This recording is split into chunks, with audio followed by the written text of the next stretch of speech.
ഇന്ന് തന്നെ ഡൗൺലോഡ് ചെയ്യൂ. കാണൂ നിങ്ങളുടെ ഫേവറേറ്റ് ഷോസ്. ശ്രീനിവാസൻ ഗാഥമോളുടെ അച്ഛനാണല്ലോ. അയാളെ കുറിച്ചുള്ള ഡീറ്റെയിൽസ് നമ്മളൊന്ന് അറിഞ്ഞിരിക്കണ്ടേ? അറിഞ്ഞാ നല്ലതാ.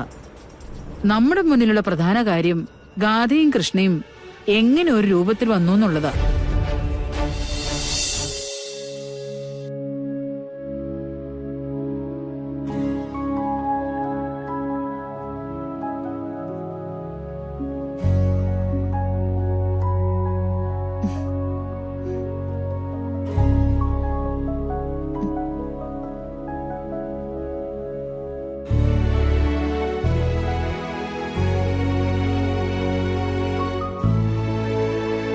എടോ മണിക്കുഞ്ഞ്,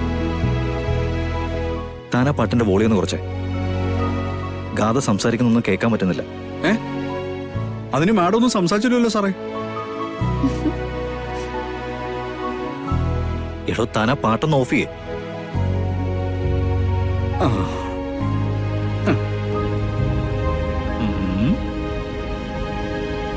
മാണിക്കുഞ്ഞ് പറഞ്ഞത് ശരിയാണോ ഗാഥ? താൻ സംസാരിക്കാഞ്ഞിട്ടാണോ അതോ ഞാൻ കേൾക്കാഞ്ഞിട്ടാണോ? ഞാനൊന്നും സംസാരിച്ചില്ല. അതെന്താ സംസാരിക്കാത്ത? തന്റെ സംസാരം കേൾക്കാൻ വേണ്ടിയല്ലേ ഞാൻ തന്റെ കൂടെ ഇരിക്കുന്നത്.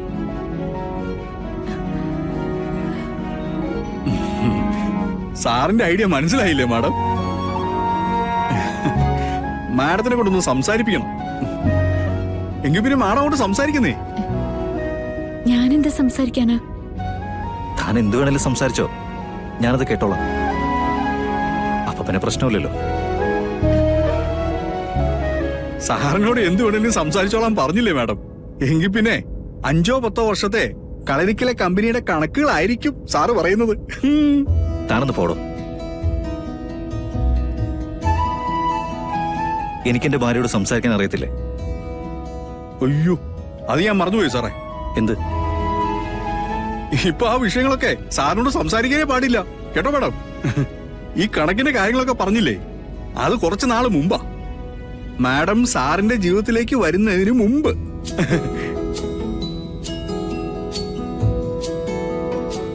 ഇപ്പൊ പിന്നെ സാറ് വാ തുറന്നാ പിന്നെ പ്രണയത്തെ കുറിച്ച് മാത്രമേ സംസാരിക്കാറുള്ളൂ. ഭയങ്കര ചേഞ്ചാന്നേ.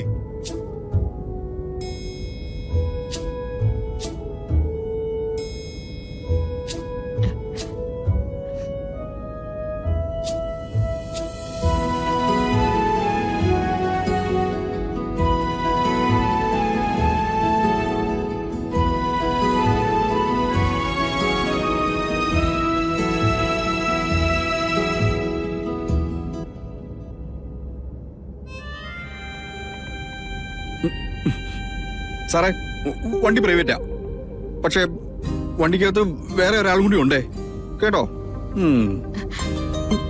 അതെ, പൂജയ്ക്ക് ദോഷം വരുന്നതൊന്നും നടക്കില്ലെന്ന് എനിക്ക് ഉറപ്പ് തന്നിട്ടാ ഞാൻ കൂടെ വന്നിരിക്കുന്നെ.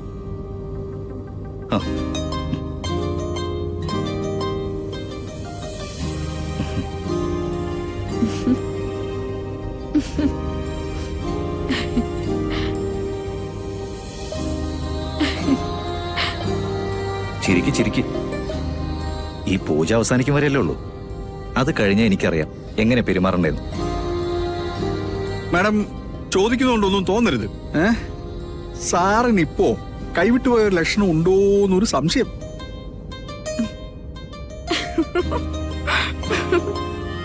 മാണിക്കുഞ്ഞെ, താൻ മിക്കവാറും എന്റെ കൂടെയുള്ള ജോലിയിൽ നിന്ന് തെറിക്കാൻ സാധ്യതയുണ്ട്.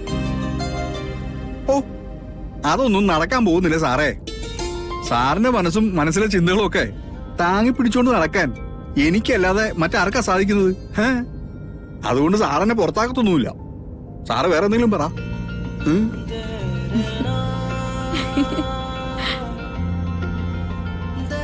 കളിയാക്കൽ കുറച്ച് കൂടുന്നുണ്ട്. Sorry sir, sorry. തന്നോടല്ലടോ.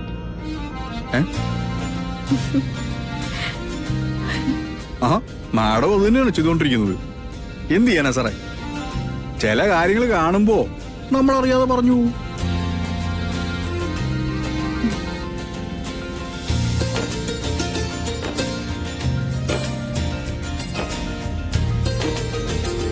എടോ താൻ മര്യാദയ്ക്ക് വണ്ടി ഓടിക്കേ.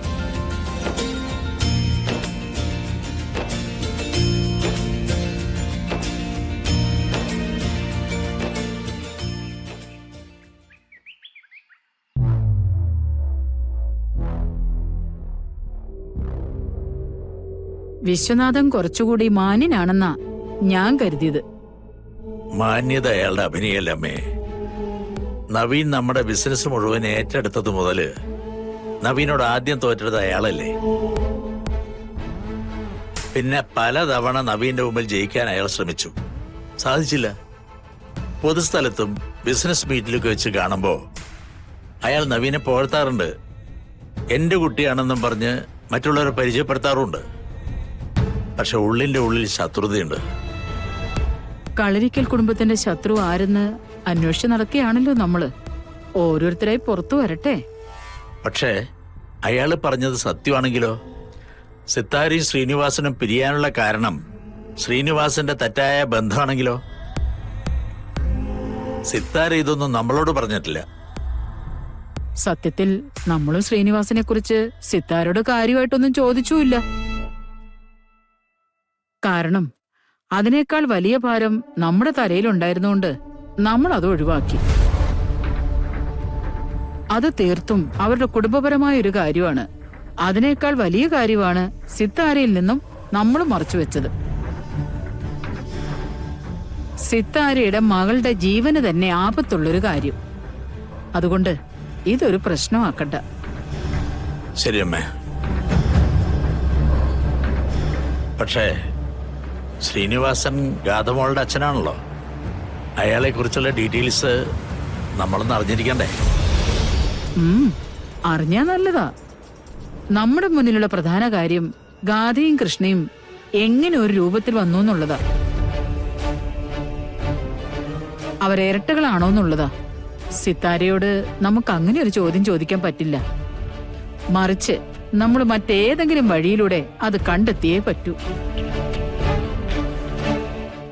എനിക്ക് തോന്നുന്നത് ശ്രീനിവാസിനെ കുറിച്ചുള്ള അന്വേഷണം അതിനുപകരിക്കുന്ന. എങ്കിൽ ശ്രീനിവാസനെ കുറിച്ച് അന്വേഷിക്കാൻ ഞാനൊരാളെ ഏർപ്പാടാക്കട്ടെ. ഏർപ്പാടാക്കിക്കോളൂ. പക്ഷെ എല്ലാം രഹസ്യമായിട്ട് വേണം. സിത്താരെ അറിയാതെ അവരുടെ കുടുംബ രഹസ്യങ്ങൾ നമ്മൾ അന്വേഷിച്ച് നടക്കുന്നുണ്ടെന്നുള്ളത് ഒരു കാരണവശാലും സിത്താര തിരിച്ചറിയാൻ പാടില്ല. അത് ഞാൻ ശ്രദ്ധിച്ചോളാം. നന്ദ, നീ ഒരു കാര്യം ശ്രദ്ധിച്ചോ? കൃഷ്ണമോളെ കുറിച്ച് അന്വേഷിക്കണമെന്ന് നമ്മൾ തീരുമാനിച്ചപ്പം മുതല് ചെറുതാണെങ്കിലും അതിനു വേണ്ടിയുള്ള ഓരോരോ തെളിവുകള് നമ്മുടെ മുന്നിലേക്ക് വന്നുകൊണ്ടിരിക്കുക. അതിലവസാനത്തേതാണ് വിശ്വനാഥൻ നിന്നെ കണ്ടത്. എന്തോ ഇപ്പോ മനസ്സിലൊരു വിശ്വാസം തോന്നുക, യാഥാർത്ഥ്യങ്ങളെല്ലാം നമ്മുടെ മുന്നിലേക്ക് വരിക എന്ന്. വരുമേ. ശത്രുത കാണിച്ചവന് വേണ്ടി പോലും പ്രാർത്ഥിച്ചതല്ലാതെ ആരെയും ദ്രോഹിക്കണമെന്ന് നമ്മൾ ഈ നിമിഷം വരെ ആഗ്രഹിച്ചിട്ടില്ലല്ലോ. അത് ദൈവം കേൾക്കും.